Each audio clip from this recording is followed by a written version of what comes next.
joining us now. There goes our recording now. So just to let you know that we record all of our board talks and then we pop them up post-event. And you can also listen to our board talks on Spotify, so at audio. So you can search for us there as well. So thank you for all you lovely people joining us. I can see everyone coming on at the moment.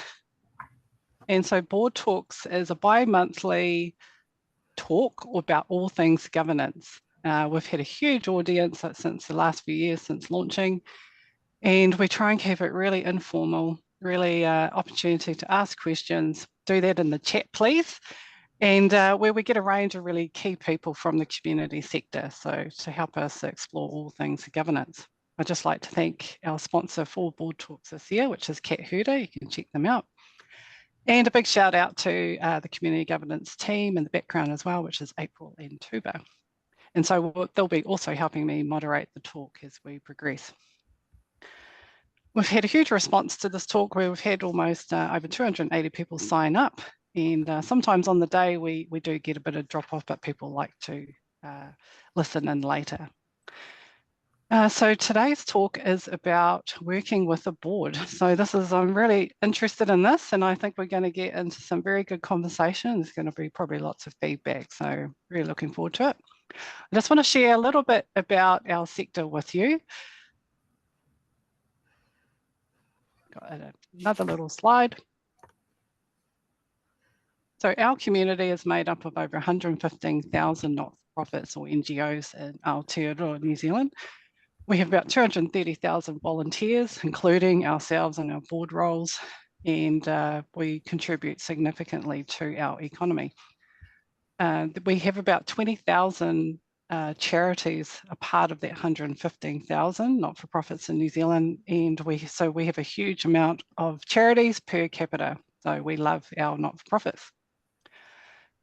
Alongside our not-for-profits, we have different types of governing entities and structures. So those are obviously working in not-for-profits. We might have incorporated societies. We might be a membership audience, organisation, and we might have branches and that kind of things. We might be marae committees, charitable entity structures. So there's a whole range of governing alongside how we operate our not-for-profits. I'm just going to ask everyone for this talk just to keep yourselves on mute. We do mute you. Sometimes people come off, and that's natural. Sometimes people drop off. If you're a regular, you'll know what our board talks are like, but I also would ask if you'd like to put your name in our chat. It would be neat to meet everyone who's here with us on the call today, if you're comfortable with that. And I just want to acknowledge also it's Daffodil Day today as well. So a little shout out there. So just while everyone's coming on, if you'd like to say hi to us, we'd love to hear from you, where you're calling in from. Communities right across Aotearoa. I'm calling in from the Bay of Plenty out in the Lakes District. So it's nice to hear where everyone's from. Nikki from Kapiti.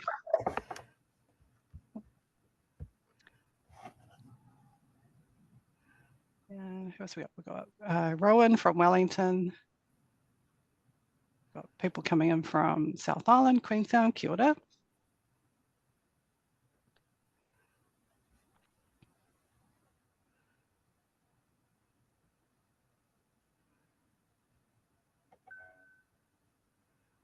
Someone's got the flu, so they're nicely keeping the camera off. That's nice.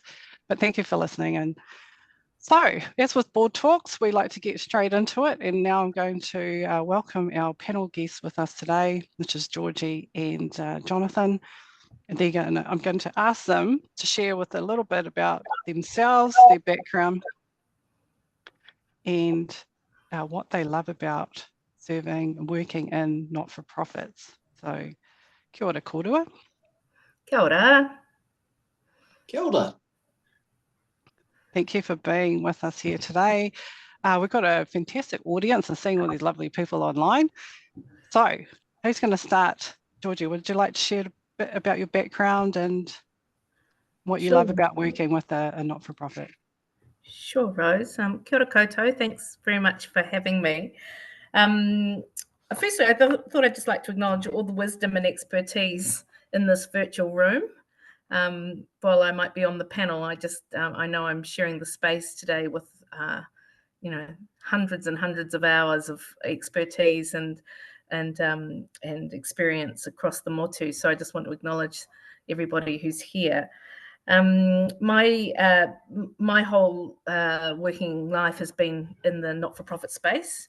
I've never worked in for-profit organisations, and I think I worked out pretty early on when I was still at university in the 90s that I wanted to put my effort and my labour towards making the world right, whatever that meant, and started out at the YWCA here in Wellington in the mid-90s, and then after attending their World Congress in Cairo in 1999, worked out the world was quite a large place, and moved to Australia for a year, which turned into 17 years. And while I was there, I worked in both New South Wales and in Victoria in not-for-profit organisations, and I also joined several boards while I was there. So I've sat on both sides of the board table, if you like.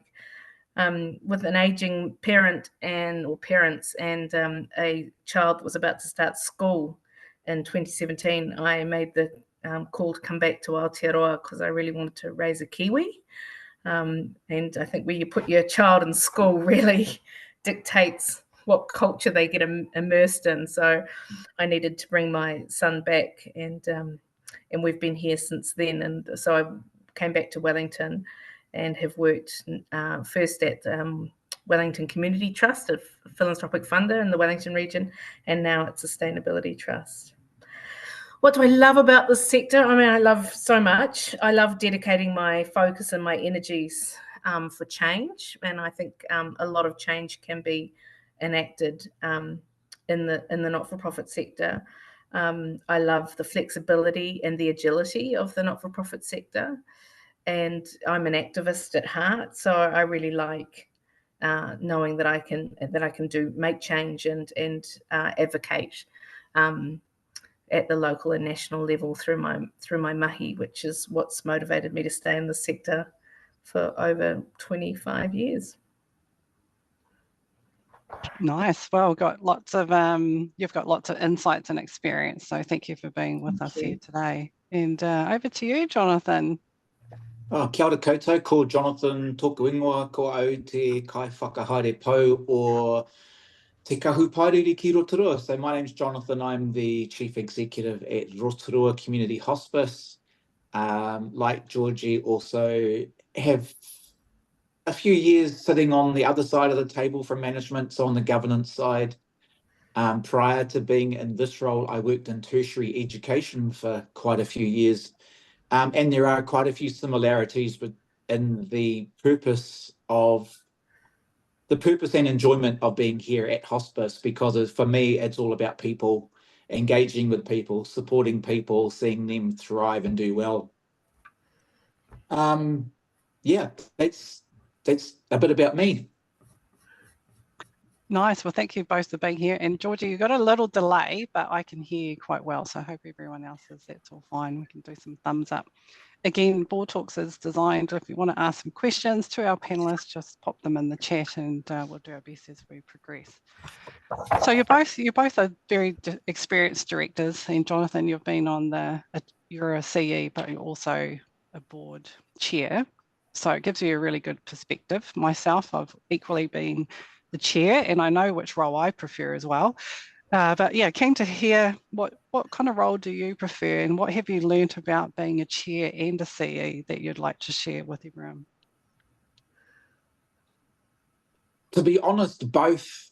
When things are going well, it's almost like both jobs are run in alignment. So to say would I prefer one or the other wouldn't be correct, because in the chair role that I have now, myself and the CEO, at any point in time, we could pick up the phone and ring each other or text or email. So it's kind of like my full-time job is hospice, and then my part-time job or my other job is being the board chair. And I think that's really ultimately what works well, is having alignment and understanding of each other's roles, and also, walking along that path together. I don't, when that's there's a big delineation, and you've got the chair and you've got the CEO, and they're kind of walking on, and there's this big gap in the middle. I don't think that works too well for the sake of the organisation. So hopefully I've answered that question, but I'm happy, I'm comfortable in either role. It's just that the one that I do full time, 40 hours a week, pays more. Yeah, and I bet everyone on here understands that, isn't it? It's like we love our sector and our not-for-profits, but equally serving on a board and working in it, everyone says you don't do it for love, but actually you also want to get paid well too. So, and you want to get the best out of it. Yeah, it is a bit about exploring the culture of the board. So probably head over to you, Georgie, but it is so important about, we'll get into some of the probably good. We'll start with the good and then we might head into the not so good. Let's start with the positive though, is around how to maintain that positive, productive relationship with the board from your CE perspective. Can you share just some of how do you maintain that, the communications, like Jonathan saying, the good relationship with the chair and the board, but how have you maintained that over your 25-year career? Yeah, it's an interesting one, isn't it? Because it's got to be collegial, and it's got to be, you've got to get on well. Communication is vital, but you can't be too close. Because they are ultimately the people that will evaluate your performance at the end of every 12-month cycle, and they may also be needing to be the people that will potentially pull you into line every now and then if things go haywire. So there has to be some separation, and I think boards that work the best do have that separation. There's not a best mates kind of situation between board members and the chair, and the CEO, or even board members amongst themselves. Maintaining a professional sort of level of relationship, I think, is important. But I guess I've maintained good relationships by a lot of contact, keeping people in the loop, knowing what issues to escalate immediately, which ones to let somebody know, next time we have our catch up, what things don't need to go to the chair, helping the chair if they're relatively new chair in their role, helping the chair become more confident and assisting them sort of almost invisibly from behind the scenes to fulfill their role with confidence. And just I think that sort of keeping everybody on the same page, knowing that we're all working for the organisation, and we've ultimately got the success of the organisation in our focus at all times. Yeah, it's really interesting that you raise that, Georgie, because I get a lot of calls from management in particular. So we, obviously we're serving our boards, but it's the management who are reaching out and saying, I got a new board or I have a new chair. Have you got resources? What can I do? What can I help? And really supportive of the board. So it's fantastic because you get a real sense of wanting to help. And what do you think, Jonathan, too, around how do you kind of maintain that relationship with working with your board? Any kind of tips on communications? Just to add to what you're saying, like I think when it is a new board and a new chair and so on, a lot of responsibility or the onus kinds of falls on management to provide that extra support and framework for the board to work with. When it's going to the board and going, hey, look, this is a situation, or this is a possibility, and encouraging the board and kind of giving them a little bit of hint and direction as into where the conversation could go and what the possibilities could be. So it's not necessarily that management tells the board where to go and what direction to take, but going along and providing prompts and discussion points sometimes it's like a carrot and a stick. Sometimes you got to dangle the carrot, and other times management has to get in there with a bit of stick and go, oi, we haven't we've been kicking this along for 4 months now. We need the board to actually make a decision. But yeah, it's as Georgie said, communication, being open, being honest, and also knowing what is and what isn't for the chair or the board to think about. Because you don't want to, from a management point of view, if we throw too much decision making or minor situations at the boards have a tendency sometimes to start dropping down into areas that aren't necessarily theirs to worry about, or everyone's busy, so their mind space becomes very full thinking about these smaller matters, whereas from management, we want the board to be keeping their perspective up higher and thinking about those more strategic things. So it's finding that balance. Yeah, it is a balance, isn't it? And because majority of our not-for-profits or community organisations are very small, so we're doing both roles, or they say you're in the weeds, you're in the grass, you're in the you can't help doing a little bit of both when you don't have a huge amount of resources. So trying to stay out of the day-to-day and focus in on the future is always a challenge. But what's an example that you both might have experienced about a challenging decision that you've had to make in collaboration with the board?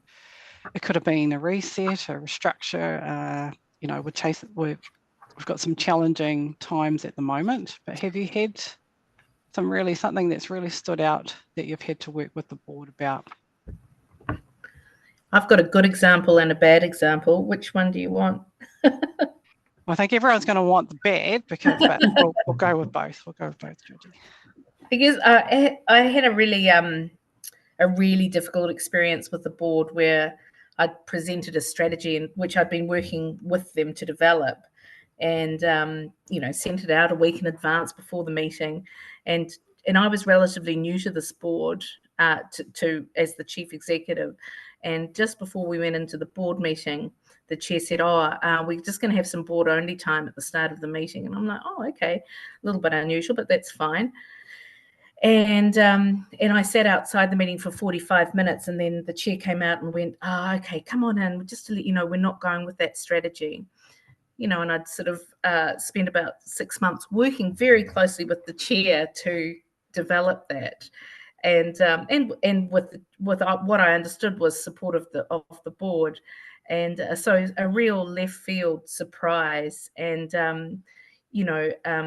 not a good experience for me as the CEO, because it felt very undermining, and I really didn't know what I was walking into. Turns out, of course, there were a lot of politics on the board and a lot of stuff that I had no idea about. What I learned from that experience is, it actually strengthened my relationship with the chair, even though I felt a little bit thrown under the bus in the immediate moment. We sort of were able to talk it through later and worked out what points, where we'd sort of gone wrong, what she needed from me and what I needed from her, and some trust needed to be rebuilt in that process. But so something that happened quite poorly in the moment turned out to be, an opportunity for learning for us all as a board, I guess. And my expectation was that board only time would be something that was understood was going to happen by all parties in advance, rather than sort of sprung on you and you have your chief executive sitting outside a meeting for 45 minutes with no idea what's going on in the meeting. Was pretty bad practice. And then to be told the work you've been doing for good 4 or 5, 6 months is going to be dispensed with not much explanation. So yeah, that's a pretty bad experience of what not to do. Yeah, and that's not looking after your team, is it? So building respect and good board culture is keeping communications going. I'm interested to get into that a little bit about the strategy, because often it's the board's role setting strategy, direction, that kind of thing. And but I think Jonathan might know where we're going. But it is a little bit around, we in the management side, we're on the ground, we know what's happening, we know the direction, we've got all the intel, we shape it up, and just like you said, Georgie, then you put it forward and it's being squashed. So that's not a good outcome.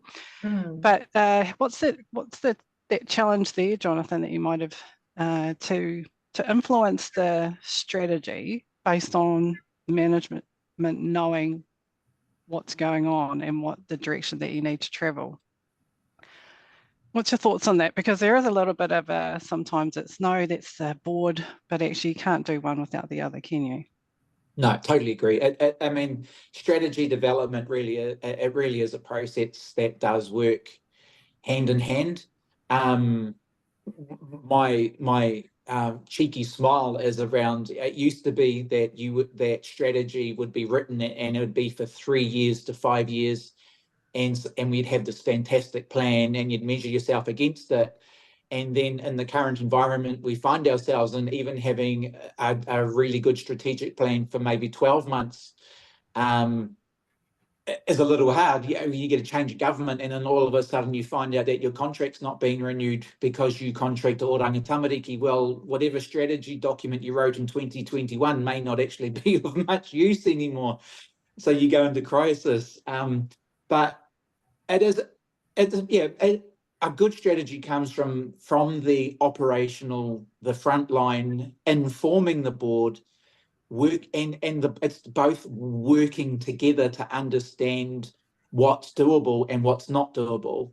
You can have them create a really fantastic strategic plan, but if it's not actionable, if the goals and targets are so far out there that they're unachievable, that can actually have that can have a negative impact. Or on the other side, if the goals and targets aren't big enough, then management hits those goals and targets and then goes, and now what? Now what do we do? Where do we go from here? So again, it is a balance, and it's about knowing where your organisation is at in its life cycle. Yeah, that's a great point. And bringing it back to current climate, we are in the real duress. So we shared recently some findings from our recent survey, which we had about 155 people respond to it. And out of those responses, we had over 55% of our community organisations either facing some form of closure, losing staff, or closure of programs or services. So that's significant. And I also back that up on all the workshops I do and all the discussions I have with grassroots community organisations, everyone on the call today, that at least a room full of people of 25, 30, 40, at least a couple from organisations are facing some sort of closure. So I've received quite a few calls this year, mainly from management. I was keen to share it today because it is a little bit around the concern when we've had closures of community sectors, centres, and this is a huge impact happening in our local communities. So I've taken quite a few calls about the board have made decisions to close, the board has made decisions to pull back on certain programs, things like that, and a real disconnect between the management and the staff. And I'm interested in your perspective on this, because when you get calls from staff in the sector really concerned about decision making, that says a lot about that the communication's they're not engaging with everyone involved, because this is everyone's livelihood. Most people that are in our community sector are here for passion. They're there tied to the kaupapa. So yeah, I'm really interested in do you protect your staff and let them know what's going on if there's dysfunction or if there's decisions that are coming? How do you make sure that everyone's on the same page? And just like you said, Georgie, you might have been out of conversations. How do you make sure that you're not, so that the organisation gets what they want across the line and you don't lose people in these kind of difficult times? Do you want to go first, Jonathan? I was hoping you would. Oh, I'm happy to. I guess, like, if an organisation, the first thing I'll say is it really depends on the size of the organisation. And I see some comments about really small organisations, with a very small staff or no staff and voluntary voluntary workforce and a voluntary board, or a small staff and a board. It really depends. If you've got quite a large organisation, it's much easier to keep board considerations and discussions and possible plans for restructures or adaptations to government funding, losses, etc., much more separated from the team, because there'll be several layers of staffing between the chief executive and those that are affected. If it's a small team, it's almost impossible, and especially if it's a small team or a voluntary team in a small town, because somebody will bump into somebody on the golf course or walking their dog, or somebody knows somebody's mum and sees them at the supermarket, and all of the sorts of things that we know happen, and word gets out. So that sort of confidentiality it's a nice concept, but it doesn't necessarily always happen in our sector for those reasons.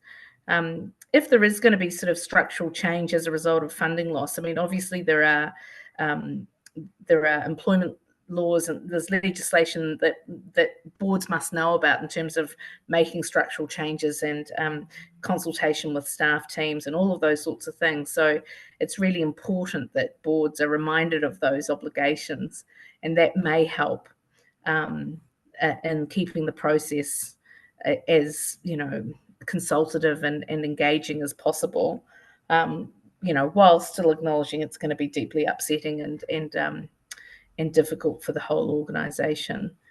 One of the struggles I've really had with boards over the years, and I have literally reported to boards for 25 years, is that they dip in and out on a monthly or quarterly basis into this organisation that, as you've said, you live and breathe as an employee, and they don't have the relationships that you've built. They don't necessarily have the attachment that you have to that organisation. It doesn't mean that they don't care and they're not passionate, but they just can't, by virtue of who they are and what they do in your organisation, have the same level of buy-in and commitment. And so when it comes to those hard conversations, do we shut that program down? Do we sack that team of 3? They are coming at it from quite a dispassionate perspective. And yes, as a chief executive, you have to be dispassionate as well, but you can't completely separate from the other side of it. And so there is a real disconnect often in those situations where you have to be, you have to have the organization's best, what's best for the organization at heart, but you are also a human, and we work in these caring professions because we care. So it's complex, and sometimes the board can be slightly more brutal than you'd like, potentially, because they're not connected to these people that are affected. Yeah, that's really valuable insights, and I think you've really hit on something, Georgie, that's not often shared, which is that you're so passionate and you want the board to get that too. But like you said, how do you get that across all the time? And sometimes reports don't always cover it, does it? So Jonathan talked a bit about that challenging times. So what are you needing from your board? So you talked about that, Jonathan, about the strategy and the 3 to 5 years, but actually probably top of mind for most of us is a reset, because we've under funding challenges, pressure, resourcing. There's lots of people here who don't have big teams. We just don't have it. So I could imagine lots of these strategy sessions are happening or need to happen and to reset. So Jonathan, what do you think about that? How would you approach your board about what you need, and to get either urgency or something like that, if something's really, when crisis hits, how do you approach that with the board when it might just come very quickly too, so you're not always prepared? You think about the cyclones and flooding and all these things, that it hits without a lot of preparation. So how do you deal with what you need from your board? Again, communication, relationship, and trust are the three markers. And for when those three things are in place and they're going well, then decisions can be made quickly. And there needs to be trust between governance and management. So governance need to know and have trust in management and go, okay, they've got it under control. And management needs to have the ability to go, okay, this decision-making, this situation is bigger than me, and I need to refer upwards to the board and get support with that. And touching on what Georgie said, sometimes the board, you only ever see them every 3 months. So what happens in the meantime? And I think that's where a number of boards, and particularly management, need to encourage their boards to say, actually, this is urgent. This situation, this thing requires a decision. We do not have the comfort and the ability to kick this can down the road for 6 months, because in 6 months we're screwed. So from a management point of view, communicating that, staying strong on that communication point and making sure that the board get it loud and clear. A decision is needed, and it is needed by such and such a date. The same way that we would put through, say, for example, a business case, with a executive summary, the main points, etc. Urgency of decision making, I put to you is the same. There needs to be an overview, what's happening, the next level down, some timelines, and then underneath that, what happens if we don't hit those timelines? What are the risks and what are the challenges we're going to get to? Yeah. Can we have your board report template, Jonathan? That sounds awesome. I'll share it out to everyone. You have to ask my board if they like it, and I have. Yeah. I was just thinking I might just go back to a question that we've got in the chat too. So we've got from Nikki, as a new manager with the chair. Now this is leading into personal politics. Don't we love it? We do. Been on the board for at least 2 decades. That's with the chair. That's a long time. We're going to get some feedback here. And a bit of a close relationship with the previous manager, but there's a bit of a communication issue here. And that's a tough one, like you kind of started with, Georgie, about these close personal contacts and things. And getting too close with the board. Like, I totally agree with that. Like, at the end of the day, if you're the chair, you've got to get the information you want. So you can't be besties, or else that's just not going to kind of work, is it? So, got any thoughts for Nikki here? I mean, the first thing I would be saying, is what is your rules, your constitution, your deeds say around length of term?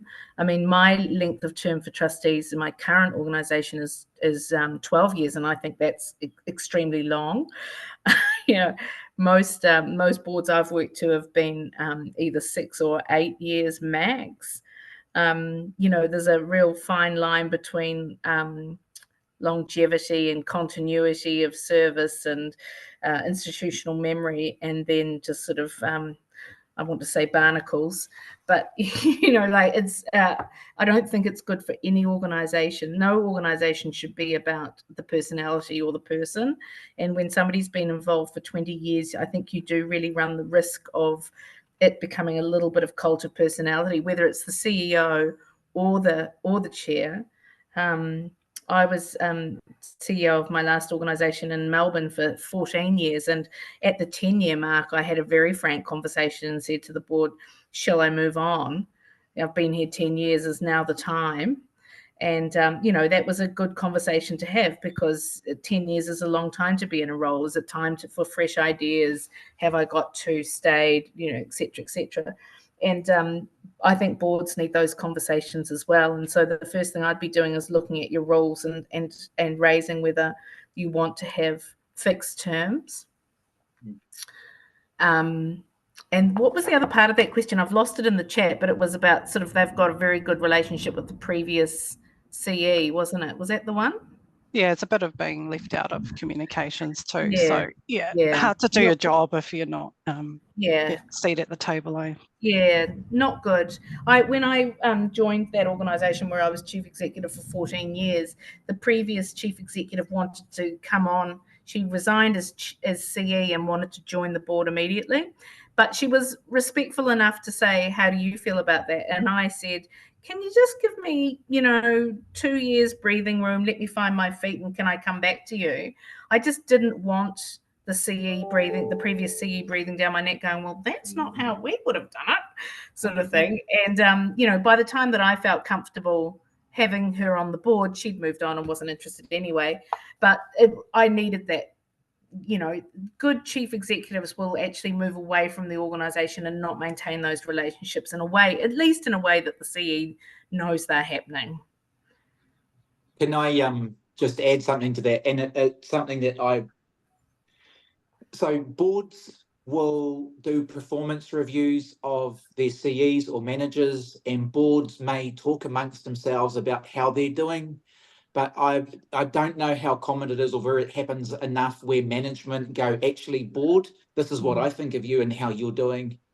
And I think it takes a bit of courage from the board, and it also takes courage from management, knowing that if you're going to give critical feedback, your next performance review might not come off so well. But I think that's another sign of a healthy relationship, is management saying to the board, I need some extra in this, I need some more in that. Can you work with me more closely or in a better way? So management evaluating the board's performance can also be really useful, and the board need to be open and to hearing that. I think I'm so glad that you've mentioned that, because it was something I was going to bring up. But we do have a board evaluation tool for our community. It's free on our website, so it's part of the Good Governance Code. And the Good Governance Code is a framework for not-for-profits. So it's around good practice, what does good look like, plus actions that you can take. Alongside that, we created the board evaluation tool, so you can download it. And what we suggest is it goes to the board so that they can, like Jonathan's saying, evaluate themselves.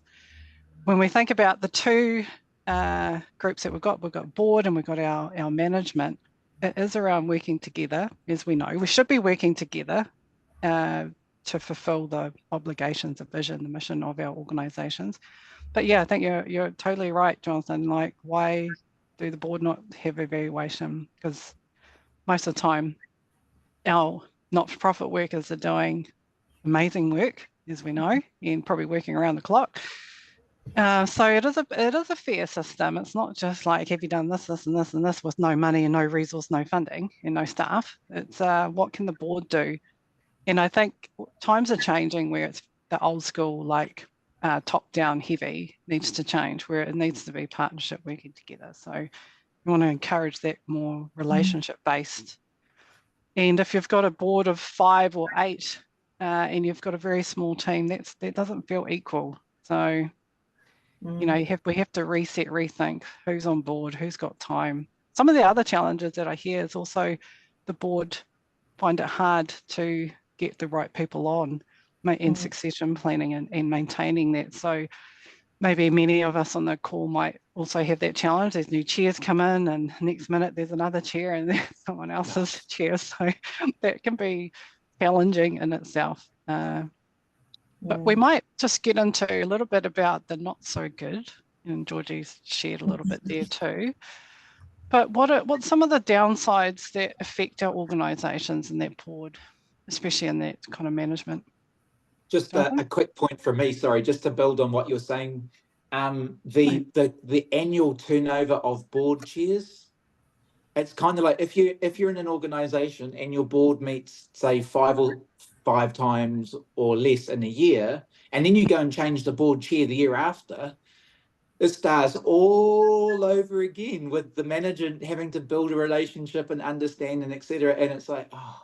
So my personal thing is maybe like if you could have a board chair for say 2 or 3 years would be really good, unless they've like really done their dash, and then you're like, the relationship's not working, and you're like, okay, Aotearoa, go away, or move on, swap the chair out. But that's just, for me at the minute, that's one of those bugbears. It's kind of like, because every 12 months you start again. Sorry, Georgie, you're going to call it or something. No, I think and this might be a little bit controversial, but on every board I've been on, there have been people that are amazing and really great value, and really invaluable board members. And then there are a couple of travellers, I like to call them, who are just along for the ride. And, you know, and if we were going to be a little bit meaner, we might call them dead wood. But, you know, every board will have hopefully only one. I don't have any at the moment, actually. I've got a really fantastic board. But you know, most boards will have those people. And if those people are the ones that decide to step up into a chair position or put their hand up for a chair position, the board should really have some kind of way. And if it's elected from within the board, I think the board need to have some kind of way to have a conversation with the CE about whether that's the best person. And this is possibly controversial, but, and I put this to my board in Melbourne, my last org, that I've been there for a long time, is sort of like, if you know, that was a role where anybody could nominate from the board. It was a board of 10. And it was a political sort of role. It was a peak body, you know, a lot of government work with the government. And so, you know, people wanted to be the chair of this organisation. And so it was often contested. And my point to the board was, if you want this to be a good relationship, can you set up some kind of system where you have a conversation with the CE? It doesn't mean I pick the chair, but it's about who I think would be a good fit working with the chief executive. And the board can, you know, or at least the board can come and say, have you got any concerns about the 3 nominees or whatever? So they get a bit of intel around how they select that person. If they don't care about how relationships are going to be for the next year or 2 years, then, you know, go ahead and vote. But you need to select a chair, understanding how that, you know, how they'll complement the strengths and weaknesses of your chief executive and how that working relationship will be. And it doesn't happen often enough, I think, because usually it's like, oh God, who wants to be the chair? Anybody, you know, who can we drag into this position? And you get whoever you get. Totally, yeah. Yeah. Totally, 100%.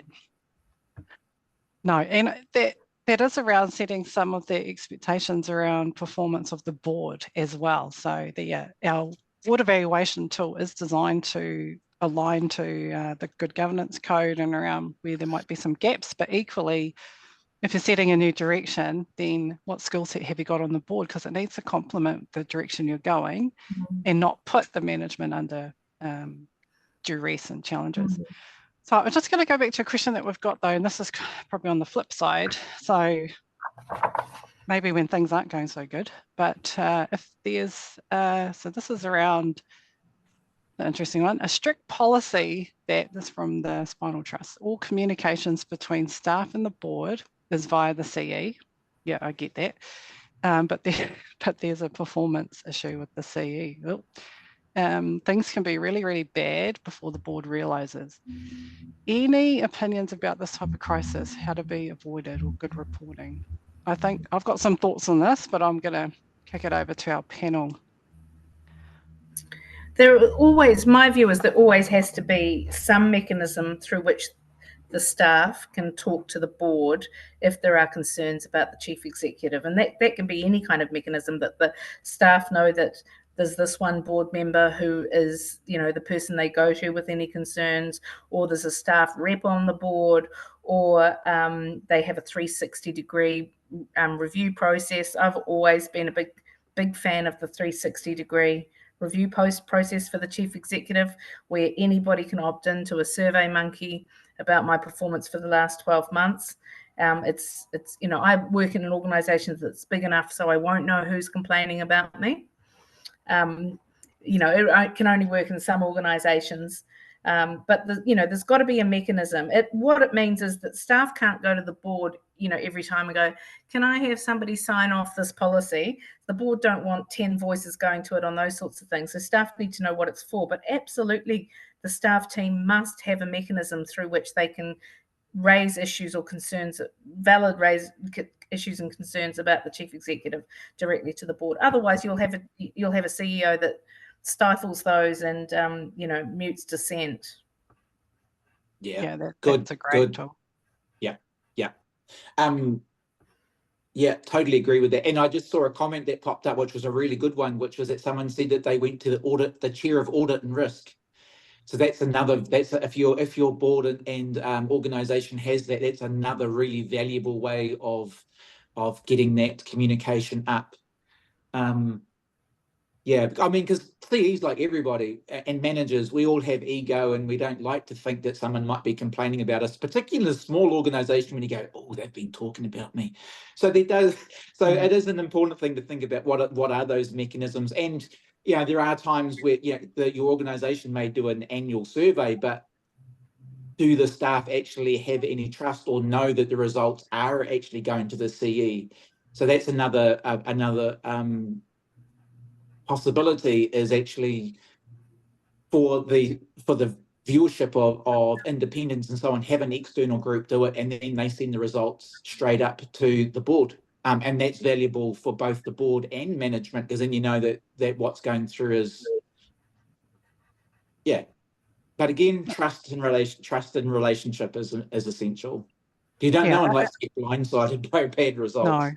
No. And I think that was a disclaimer. That wasn't the spinal trust issue here. They've got a fantastic CE on board. But we often come across these kind of conversations, and people might ask for some guidance and advice and say what's going on. So this is why Board Talks is here, so we can kind of share some of the concerns or issues that arise. I think it's a great one to rely on the tool to check in. That sounds great, but also if that probably demonstrates that you might not be as close with the organisation as you think if you're not aware of any tension. So you can't just rely on that feedback. You probably just need to check in and see what's going on as well. Alrighty, just make sure that we've got some of these questions that coming across. So there's a couple who would like your template, Jonathan. So there's a good one there. So if you've got any other questions, please feel free to pop them into the chat. So another one is around conflicts. So both experienced, been in our community for quite some time. It is a bit of politics. You can't say that we don't have politics. It's involved. We have to work with, sometimes working with businesses. We might be working with government agencies and mayor or MPs and things like that. So it's a real stakeholder relationship, and but also the dynamics in the board and the management can be quite political and tense at times. But how have you both dealt with that? Sometimes there's been burnout a lot in our sector.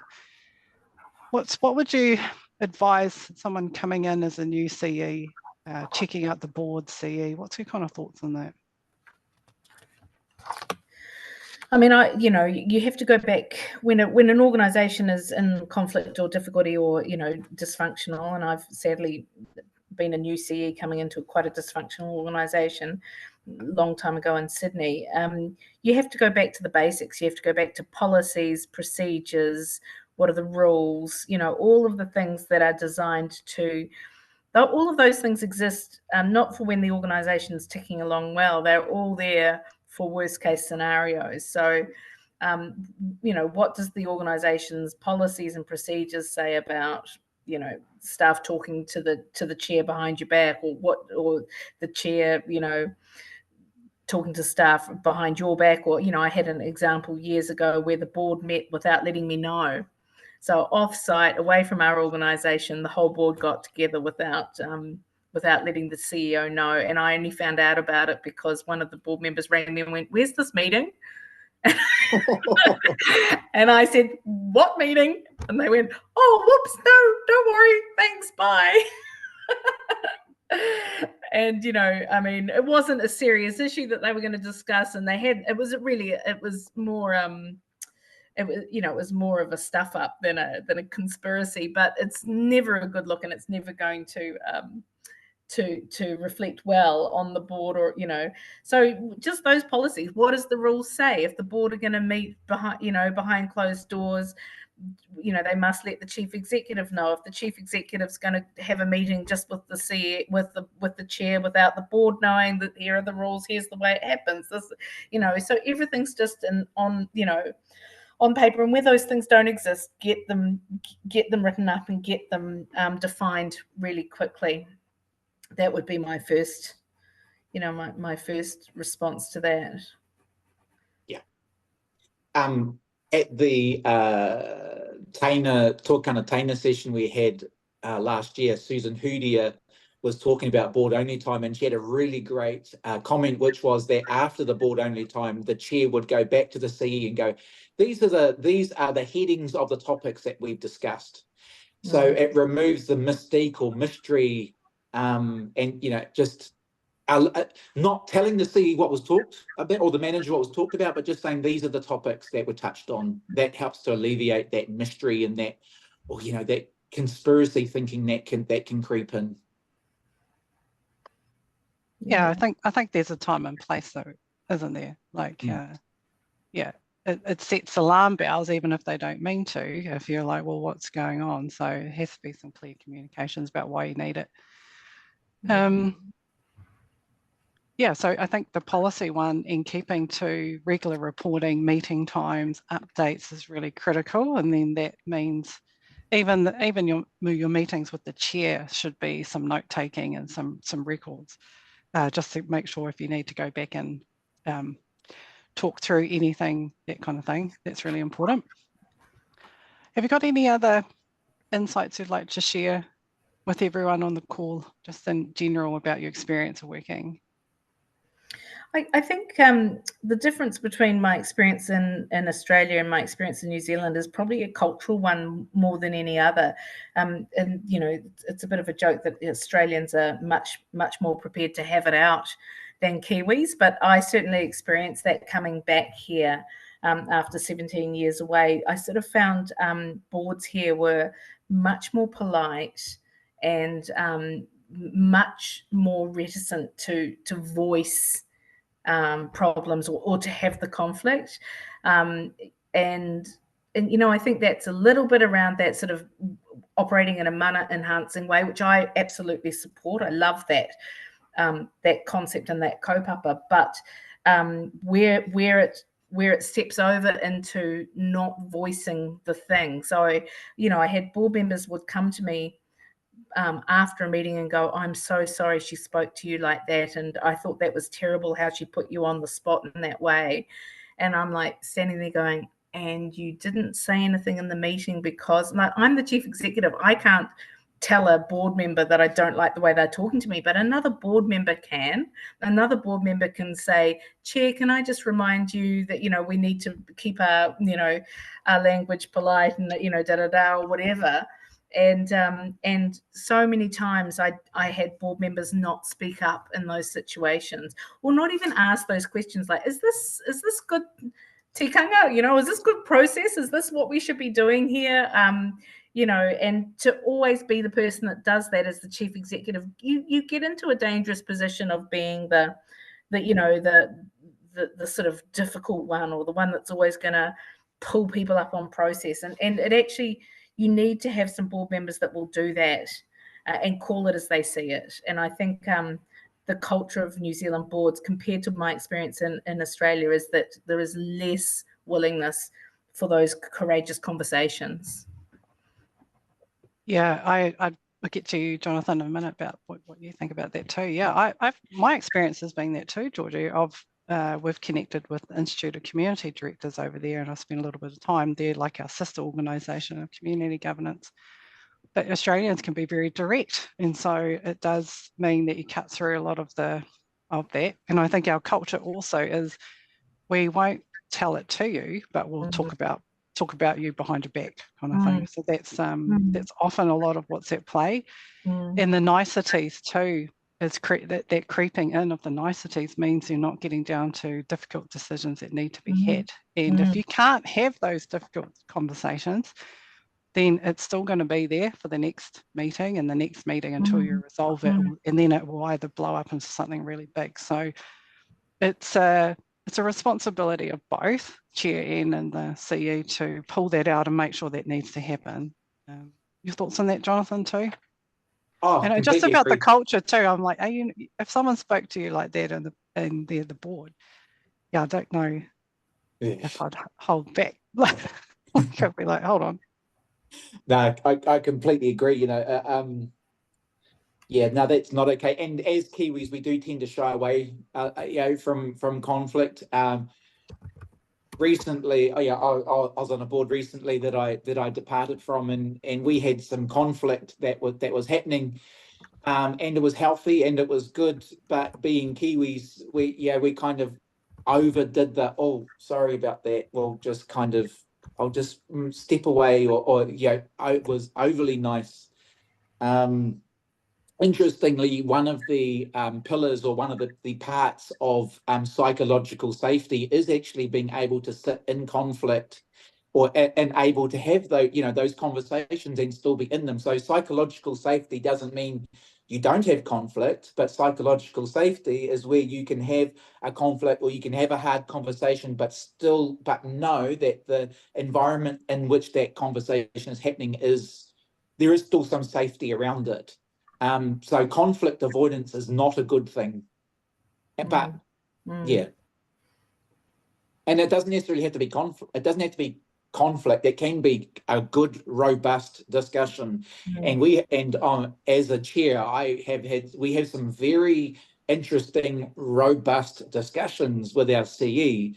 But the kaupapa, or the take that we're talking about, the conversation is held under the umbrella of, or the waharo of, why are we having this? Is this conversation leading to good outcomes for our organisation, for staff and for whānau? If it covers those three things, then yep, we'll have a really strong conversation about it. If it's for any other reason, then we'll put it aside. Yeah, and I think sometimes we can get caught up in the running of board meetings, and every month, or whatever the board cycle is. So like Georgie was saying, it's not so frequent. Sometimes that's not the place to have these robust discussions. It's more of a exploration of the key issues, challenges that need to be had. We get caught up in, like, we should be having our board meeting and we should put it on the agenda, but actually taking a step back and doing a little bit more strategy planning, a little bit more resetting, a little bit more. This is the challenge we're facing. We didn't get the funding in. What are we going to do? Like, we've just probably got to be a little bit more real about the situation and not get stuck into agendas, and that's super important. I'm not saying that that's not, but sometimes the conversation just needs to be more open so that people can share their thoughts and take a little bit more time through that. So. All right, we've got a couple of minutes before we wrap, and it's been an awesome conversation, and I would welcome anyone that's got any last comments to chuck something in the chat. Another one that we had too, I just wanted to share, is that this year we did launch our campaign with Grant Thornton around salary packaging for not-for-profit, so that we might pop a link into that. But as workers, this is around not-for-profit workers, this campaign is designed about what they do in Australia, which is they take a portion of your what the charity or the not-for-profit can earn, and it's redistributed back to the worker. So Georgie, you probably would have got this over there, because it's been in place for about 30 or so years. So yeah, I just wanted to bring that up, because it's a nice way to recognise the work that our sector does, when we often don't have a lot of niceties, and just before we kind of wrap in that space of personal development, things like that. So yeah, it's a great. I'm really pleased to see Aotearoa start to advocate for that. One question I had around it was, in Australia, some organisations are exempt. So organisations that do advocacy work are exempt from salary packaging. So even if they are charities, so there was some exemption. So for example, the peak body that I ran, we couldn't offer it because we were seen by government as not there for the alleviation of poverty and specific rules in the tax law that allowed organisations to have salary packaging. So that would be a little hook to watch out for in Aotearoa, if there are those hooks, those rules that say which organisations can and can't. But we advocated for it very strongly, because what we found a lot, and I'm sure it happens here as well, is that the not-for-profit sector takes the staff, trains the staff, get them up to speed, gets them into the, you know, understanding the sector, and then government departments snap them up because they can pay twice as much. So the only way we could compete was by having that salary packaging. And I'm sure, you know, organisations like Barnado's and others, the big social service organisations, see this all the time. Their social workers get absorbed into oranga, tamariki, etc., and who can pay them way more. So that salary packaging can sometimes level the playing field. Yeah, nice. And thanks for sharing that. So you might want to join our working group. So it's open to anyone. We've had one meeting so far. If you're interested, reach out. Yeah. But we think it's a great initiative. Australia's had it for 30 years or so. So it's adding value to our workers and our staff and our teams who do so much mahi. So we've got some lovely comments coming in about thank you to our panel guests for the rich insights. Thank you for keeping it real and honest and really super valuable. There's been a couple of requests for some templates and also some courses for working with a board. What we'll do is, as post-wrap, the video goes up and the content, and we might put a little PDF file and see what we can get and send it out to you, so everyone that's registered. So thanks. Have a lovely, wonderful weekend. I think we're right on time now, and stay safe and well. Ngā mihi. Kia ora. Thank you.